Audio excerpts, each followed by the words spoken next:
this. Who wants to pick this up first of all? Because the football's drab. We've fouled the last few big tournaments. What we saying? There's a line. There's a line of people that need to. There is a big line happening.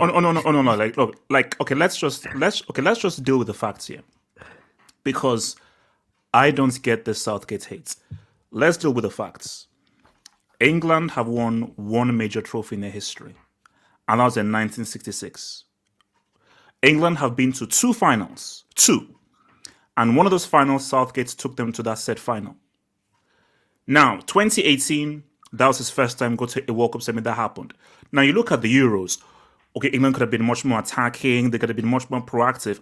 But they did lose to the best team in that tournament, who actually beat Spain and Belgium on the way. Both teams who I would argue were both better than any teams that England beat to the way to that Euro final. And then he lost some penalties. That World Cup, I'm sorry. Did Southgate say, hey, Harry, I want you to send the second penalty to Neptune just for a laugh? Southgate didn't freaking say that. So what people need to realize is this. Southgate's tactic is about trying to win a tournament. Okay, then sack him.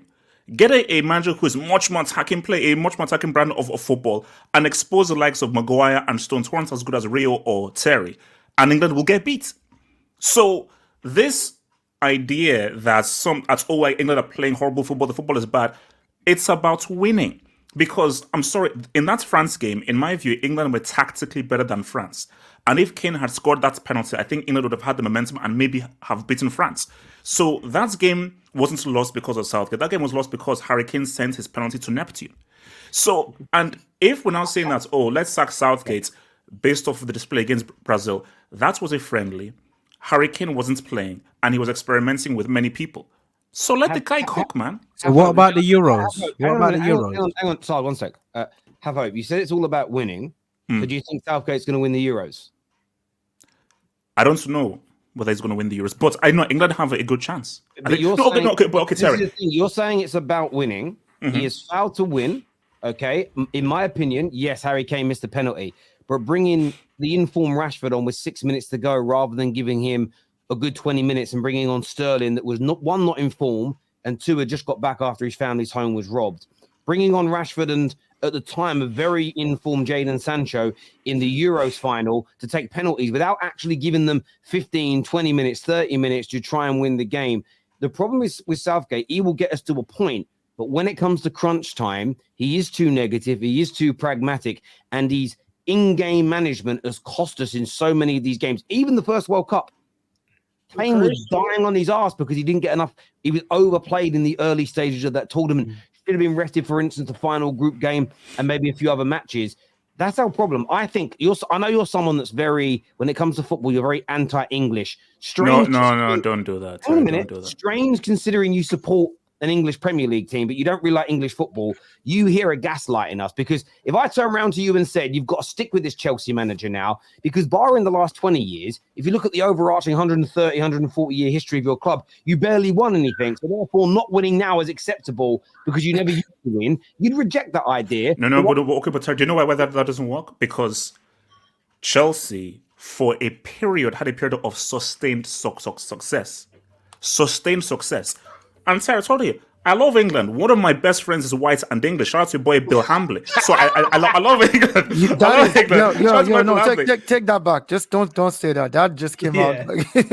Okay, right. Okay. Let's get so. But my thing though is that England, I feel that because I remember that golden generation of 06, Gerrard, Lampard, and Becks. I think those guys were really overrated, as it was shown when they were actually in those tournaments. I think this is probably generally England's golden generation because I think this team is way more cohesive. So, Terry, here's the thing. If Southgate doesn't win this summer, he should go, because how good this team is, how good this collective is, and how weak the Europe is, and just how weak the opposition is, England should win these Euros. So if he doesn't win right now, I think 4 tries go.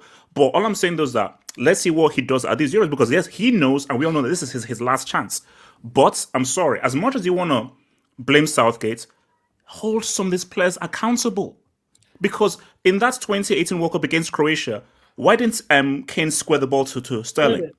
Okay. But again, I'm sorry, because people say, oh, Southgate, he made these changes within the game. Cool. Who missed the damn penalty? Kane missed the freaking penalty. What about the Euros final? Can you see? Have hope. Can you see? No, let's be honest. That's exactly what I'm trying to find out. The man should not even be having a chance right now. I don't know why he's still coach. That's the honest truth for me. With Gareth Southgate. Let me be honest with you, and I'll tell you why. If England the top team in the world, yes or no? England, are they a top team? Would you categorize them? They have a talented group. Would you? Yeah, you'd categorize them as the top team. This guy has won only 4 games out of 25 against the top 10 teams in the world. That's number one. Number two, he's had a category of players that have evolved over time and even newer and better players and never been able to use them correctly. The players he had in 2018, he's got Bellingham now. He's got all these guys now added to that same old squad with some other old people that have experience and some new heads that are super talented and still can't make it work. At the end of the day, you're not. So you say blame the players. Are you blaming all the players that he has ever managed? So that means every player that has come under Southgate, the players have issues. But Southgate has no issues. He should still be given a chance. Man, no way. Dude, you had the likes of Kane, Sterling back in the. What are you exposing? The best form of defense is attack. You have the best attack at this point. If you scored 4 or 5 goals, you're protecting the Maguires. How do you know? No, you can't make that leap. That doesn't how it works. What doesn't make sense as well, you say that we've got the best group of players in Europe, but then the people that you're blaming for not winning isn't the manager. You're blaming these same players that you say are the best in Europe. No. Sorry. That's very simple. You can have talented players. Talent is one thing. Executing on the day is another thing. Harry Kane, as a talent, is one of the most talented strikers in the world, 100%. But the guy is a big game flop. A big game. I would not. He's a big game flop. So it's up to the manager to pick the best team, not the best players. Then, right? Not to pick flops. So if the manager's picking the flops, the manager's accountable. No. Okay. Harry Kane has to start. Southgate to Chelsea. 1-0 Terry. Let me throw this to Paddy, please.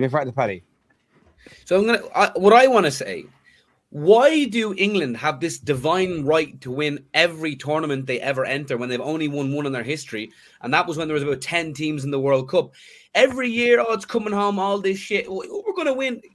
Like, England have only won once, ever, a major tournament. So England are the Spurs of international football. I don't know where this expectancy comes from. So Southgate's actually done well. He is a shit manager and you can do better, but England fans just need to be happy to be there and get to the final and compete, because you've never won one in your lifetimes for most people here. So this divine expectation is crazy. It makes no sense, Paddy. It makes no sense. But we don't have that. That isn't what we're talking about. You do, though. That's not what it's about. Please. Let me just finish this. Let me just say it this way. The It's Coming Home stuff is an ironic joke where we're attacking ourselves. The song came out in 1996, not because we thought we were going to win it, but because Euro 96 football came home in terms of the tournament for the first time in 30 years. When we say it's coming home, this is what I love about people getting triggered by it, is that we say it as a joke. When it started in the World Cup in 2018, we would score a goal against a relatively poor team in the tournament. We'd look at each other as England fans and go, it's coming home. We didn't really mean it.